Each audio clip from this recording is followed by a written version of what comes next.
La tragedia que acaba de suceder en Venezuela marcó un antes y un después. Sin duda, después de perder seres queridos, el hogar, estabilidad, la sensación de seguridad, muchas personas no saben si lo que sienten es normal o si necesitan ayuda profesional. Incluso quienes no fueron víctimas directas también viven con miedo, ansiedad e incertidumbre.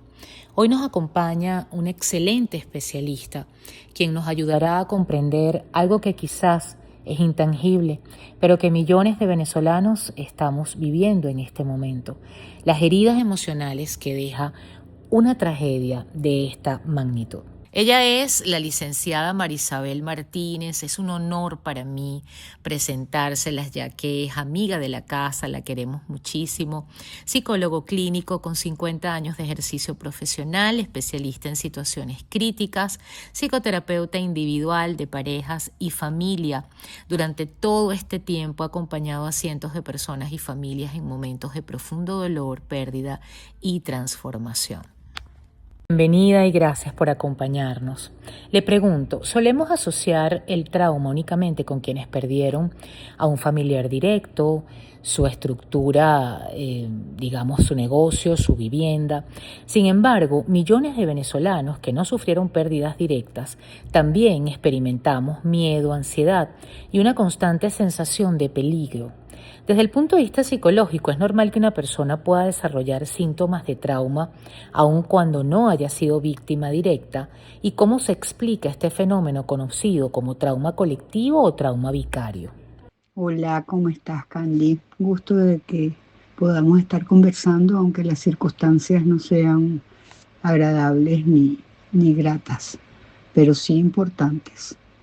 Bueno, lo primero que te tengo que decir es que es normal. Es normal que la población esté presente o no en Venezuela, o haya estado o no durante los terremotos, esté experimentando este tipo de estrés postraumático, hablando en este momento de traumas, como tú bien lo describes, colectivo y vicario. El colectivo, pues, que es el que afecta, pues, a un grupo grande de personas, como ha sido el caso de la población venezolana, aunque haya estado el sismo localizado en la parte norte del país, pero ha afectado de una manera general a toda la gente de Venezuela, estando o no estando allá, y habiendo o no habiendo perdido gente. En ese sentido, pues es normal sentir ese trauma comunitario. Y cuando se habla del vicario, que tiene que ver con experimentar sufrimiento por el que otras personas están pasando, pues también es normal. Eso tiene que ver con la empatía y tiene que ver con el modo de ser de nosotros los venezolanos. Hay personas que manifiestan que sienten temor de volver a entrar a sus casas. Trastornos de sueño porque no pueden, por supuesto, dormir, cualquier ruido las sobresalta o incluso reviven constantemente esas imágenes del terremoto y de los edificios colapsados, así también de todo lo que vivieron muy de cerca. ¿Cuáles serían esas reacciones emocionales esperables después de una experiencia como esta? Y sobre todo, ¿cómo diferenciar una respuesta normal del organismo ante un trastorno de estrés postraumático? Me imagino el cortisol elevado, que requiere atención profesional. Es decir, cuando una persona dice, necesito equilibrar mi salud mental, tengo que acudir a un psicólogo. Bueno, fíjate que las respuestas que me has descrito de insomnio o de revivir las imágenes o las sensaciones por las que se pasó durante los sismos, pues son normales. ¿Hasta qué punto es normal y cuándo entramos en el terreno de lo patológico y de la necesidad de ayuda profesional? Bueno, pues los criterios en patología siempre son intensidad y frecuencia. O sea, en tanto y en cuanto la persona haya estado expuesta a la situación traumática de una manera directa, pues sería mucho más normal que estas conductas, estas vivencias, estas sensaciones, pues permanecieran un tiempo, digamos, más prolongado que en aquellos que simplemente han tenido una notificación de eso, o han tenido la visualización de algún video, o han escuchado algún testimonio. Obviamente, si esto se prolonga en el tiempo, más allá de lo prudencial, y estamos hablando de que pues, puede ser una cuestión ya de meses, pues obviamente necesita atención especializada. En el momento de la situación traumática, también es importante una atención, vamos a decir, de emergencia a la persona que está pasando por esa situación tan crítica y que de repente pues no tiene las herramientas y tiene pues todo el bloqueo lógico que ejerce la parte emocional de todos los neurotransmisores y la amígdala sobre el lóbulo prefrontal izquierdo, que es quien maneja nuestra respuesta racional. El criterio tiene que ver con la resistencia que tenga la persona, con la experiencia que pueda haber tenido en ocasiones anteriores en su vida frente a situaciones traumáticas, a las herramientas de personalidad con las que cuente y de nuevo la cercanía de la situación traumática, lo que se llama la distancia psicológica.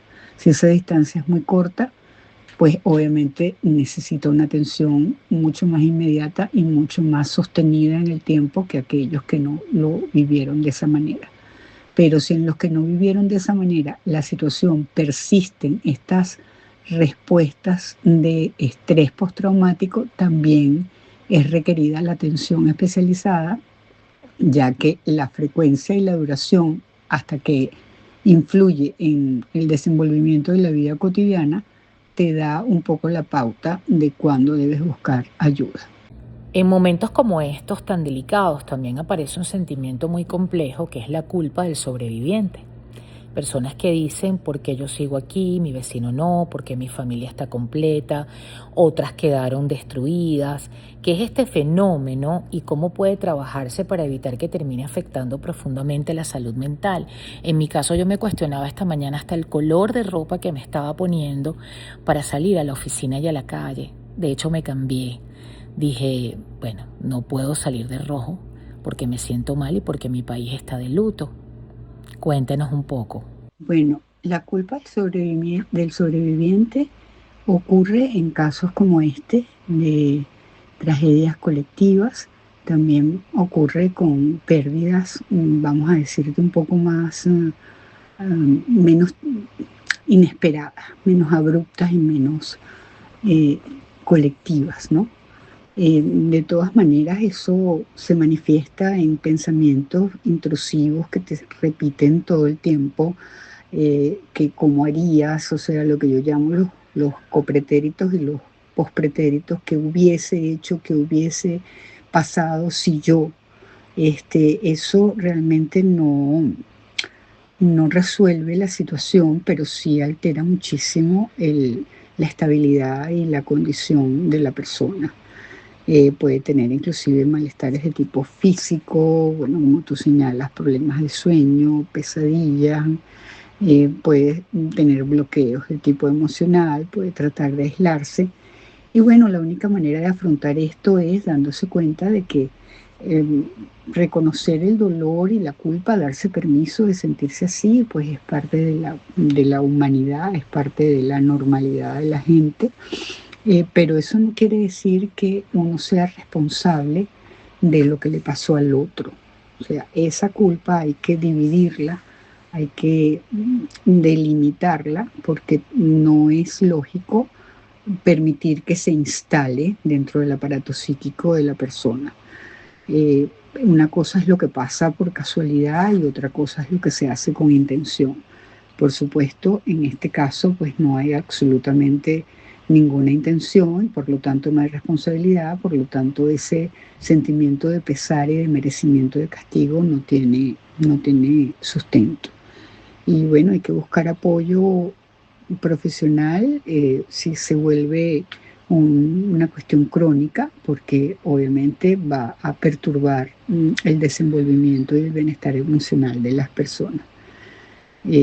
Hay que tratar de superar esto de alguna manera, aunque sea con apoyo, pero no se puede dejar que empiece a ser una sensación constante y crónica, porque es muy perjudicial tanto para la persona como para su entorno. He visto en las noticias que organismos internacionales como UNICEF, por ejemplo, señalan que después de un desastre de esta magnitud, la atención a la salud emocional de los niños y adolescentes es una necesidad tan urgente como proporcionar alimentos, refugio o atención médica. Muchos niños, niñas y adolescentes perdieron a sus padres, su hogar y algunos se despiertan sobresaltados por las noches, reviviendo ese momento. Desde la psicología, ¿qué impacto puede dejar una experiencia tan traumática en el desarrollo emocional de nuestros niños y qué herramientas necesita la familia para acompañarlos correctamente o evitar que ese dolor se convierta en una herida permanente o una huella insalvable? Bueno, por supuesto que los organismos internacionales tienen que estar preocupadísimos por el impacto y por el efecto a corto, mediano y largo plazo que pueda tener esta situación en los niños y en los adolescentes, precisamente porque para ellos pues todavía no existe un marco de referencia en el cual encaje una situación tan absolutamente sobrevenida y tan impactante. Yo siento que lo que más los afecta es la falta de seguridad, o sea, perder la seguridad, quedarse como en el aire en cuanto a su vivienda, en cuanto a la pérdida de familiares, en cuanto a la pérdida de sus rutinas, en cuanto a las consecuencias que pueda tener en su vida cotidiana de escolaridad, alimentación, la parte lúdica, los compañeros, o sea, ahí estamos hablando de niños que se han quedado huérfanos, de compañeros de clase que han perdido a sus amigos, de gente que ha perdido a varias figuras importantes en su vida, vecinos, amigos, parientes, compadres. Todo esto pues obviamente va a dejar una huella, eso va a dejar una huella. Yo siento que no hay terapia que pueda hacer que eso se borre. Lo que sí puede hacer la terapia es hacer que se pueda aprender a vivir con esa huella y se pueda aceptar esa realidad tal como ocurre en las elaboraciones de los duelos en situaciones quizás menos grandes, menos importantes, menos impactantes que las que estamos aquí hablando, que le ocurrió a mucha gente al mismo tiempo. Pero sí necesitan herramientas los padres, los maestros, los compañeros, manejar la situación, hablar de eso de la forma pues más pedagógica posible, y sí sería importante recibir una orientación profesional para que eso se haga de la manera más técnica y más científica posible. Continuando en el interés de niños, niñas y adolescentes que tanto nos ocupa, hay adultos que, como un mecanismo quizás de defensa o a través de la experiencia, le dicen mucho a los niños: no llores, ya esto pasó, no ha pasado nada, ya todo está bien, tienes que ser fuerte, o intentan distraerlos para que olviden rápidamente lo ocurrido. ¿Esta conducta realmente ayuda o impide que el niño procese adecuadamente el trauma? ¿Cuál sería la forma más correcta de hablar con ellos sobre una tragedia de esta magnitud? Me imagino que depende de la edad, pero instrúyenos un poco como padres, como adultos quizás, qué decirle a nuestros niños. Lo que el cerebro no procesa, lo que está enterrado dentro del área emocional, el cuerpo a lo largo lo expresa. De esa forma es que surgen los tics, es que surgen las fobias, es que surgen los trastornos de personalidad en niños, adolescentes y después adultos. Entonces, lo que yo te puedo decir en este momento es que obviamente depende de la edad, tal como tú dices, depende de la distancia que haya tenido con la situación traumática, si sufrió pérdidas directas, indirectas, quiénes fueron las personas que perdió, si todo esto inclusive te iba a decir redundantemente, pues su casa, su hogar, su cuarto, sus libros, sus juguetes. Todo eso va a tener que tenerse en cuenta a la hora de ayudarlos. Pero sí es muy importante que los dejen llorar, que los acompañen a llorar, que los dejen expresar lo que están sintiendo, que de alguna manera eso se hable, se trabaje, se viva para poder no superar, pero sí sobrellevar, porque obviamente son situaciones demasiado profundas, pero que si son atendidas oportuna y adecuadamente, se puede minimizar sus efectos deleterios, sus efectos negativos. Obviamente va a depender del niño, de la cercanía con la situación traumática y del terapeuta que los atienda. Pero los padres siempre tienen que estar dispuestos a que sea tratada la verdad de la mejor manera posible y con el lenguaje que se adecue a la forma de razonamiento que pueda tener el niño de acuerdo a su etapa evolutiva. Si pudieras dirigirte en este momento a cada venezolano que hoy siente miedo, tristeza, incertidumbre y todas aquellas emociones que sabemos que son de baja vibración, pero inevitables en una situación como esta, culpa, no la nombré, pero es una de las más comunes, ¿qué mensaje le darías para ayudarlos a comprender que sanar emocionalmente también forma parte del proceso de reconstrucción de nuestro país? Le diría a cada venezolano, estoy contigo, te comprendo, comparto tus sentimientos y de verdad que lo siento muchísimo por ti, por mí y por nuestro país. Eso le diría yo a cada venezolano.